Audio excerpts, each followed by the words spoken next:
I'm Gabriel Morency for Sports Interaction. Let's do this thing. Let's get down to business because I'm more excited than a teenager who's called a hotline at Ocho Cinco's cereal box. But hey, that's another story. I don't know about you, but I'm getting ready to go on a weekend-long gambling bender. Now, if you have a girlfriend and you plan on watching all these games this weekend, you probably won't when it's all said and done. And if you don't have a girlfriend, don't worry about it. You can do what David Beckham does. Just call a bunch of hookers over. Allegedly. Poor Posh. Let's get down to business. Let's start with the Montreal Alouettes and the Calgary Stampeders. They're throwing it down in Calgary, Alberta. Brawgate. Henry Burris caught in a bra. Yeah, whatever. Let's move on. I think this is a Grey Cup preview, people. I think the Montreal Alouettes send a message to the Calgary Stampeders. These two teams play on Canadian Thanksgiving next week in Montreal. I wouldn't be surprised. I don't know. Call it a gut instinct hunch, but I think that the Montreal Alouettes win in Calgary, and Calgary returns the favor of Montreal, if that makes sense. Either way, give me the points with the Montreal Alouettes. Now, everyone's left the BYU Cougars for dead, and listen, they're not going to win 9 games this year. They've been besieged with injuries, guys going on missions. You name it, they've had problems with it.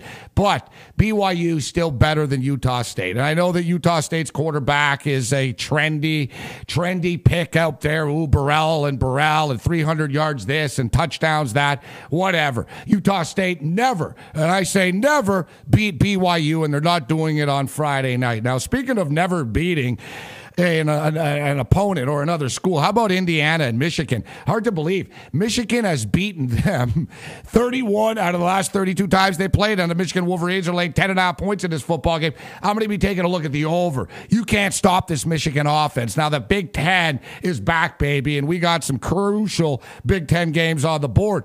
Ohio State, Illinois. I expect Terrell Pryor and the Buckeyes to roll. Illinois might be able to cover, but I don't really love that game all that much. That Michigan State, Wisconsin game's going to be an interesting one. Somebody tells me that Wisconsin gets it done. Michigan State needed that freaky fake field goal to beat Notre Dame. Put the coach in the hospital. He's going to be coaching the game from the box. There's a ton of games on the board. We got Oklahoma and Texas. That's a great tilt.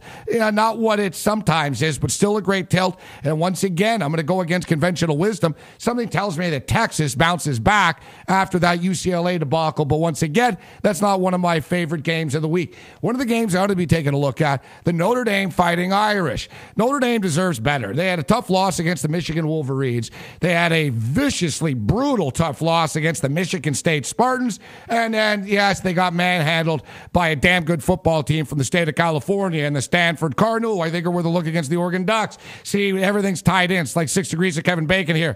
There's that many games on the board. But I look at the Notre Dame Fighting Irish. Dane Chris will be able to move the football against the Boston College defense. That is average at best. Well, the offense is it's not average, it's putrid. They're talking about starting like redshirt freshmen at the quarterback position after getting shut out against Virginia Tech. It's not the most marquee matchup on the board, but I tell you what, it's my favorite game on the board. Now, Florida-Alabama is going to be a good one, and this is why somebody in a back room somewhere named Frankie invented the teaser. I'm going to be taking a look at some teasers with Alabama. Alabama's not losing to Florida. Yeah, you know what? Urban Meyer always covers, and Urban Meyer is very, very rarely ever an underdog, especially with the Florida Gators.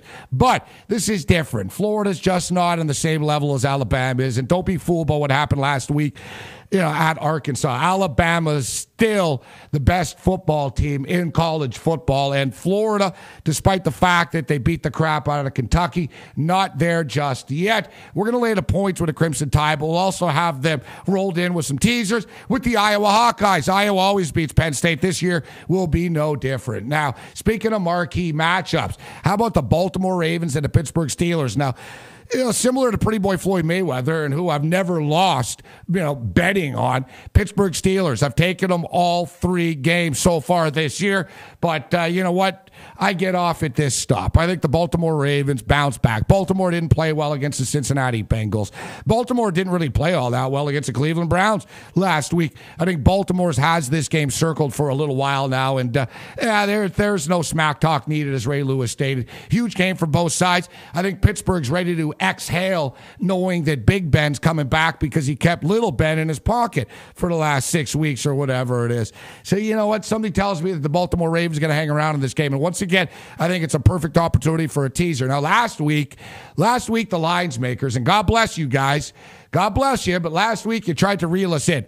For some reason or another, the Pittsburgh Steelers are only 2.5-point favorites over the Tampa Bay Buccaneers. Now look at the board this week, and it's a similar situation with the New York Jets and the Buffalo Bills, isn't it? The New York Jets, come on, they're the trendy team to win the Super Bowl. Everybody suddenly loves Rex and the Jets. Fireman Ed's not alone anymore. Everybody loves the Jets. We know that the Buffalo Bills suck, so how come the Jets aren't favored by like 7 points, 8 points? Why? Because the Buffalo Bills always play the New York Jets tough. We're talking about a state rivalry game, and Jerry's Bird basically won the Defensive Rookie of the Year off of Mark Sanchez's back with all those interceptions. Yeah, this is a weird rivalry. These games are always close, and the Buffalo Bills, as bad as they are when it comes to winning football games, they actually covered last week against New England, and I think they can cover this week against the New York Jets.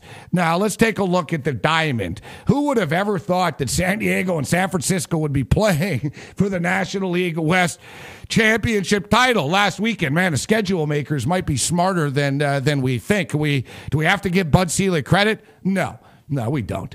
I think they fell ass backwards into this, but what are you going to do, right?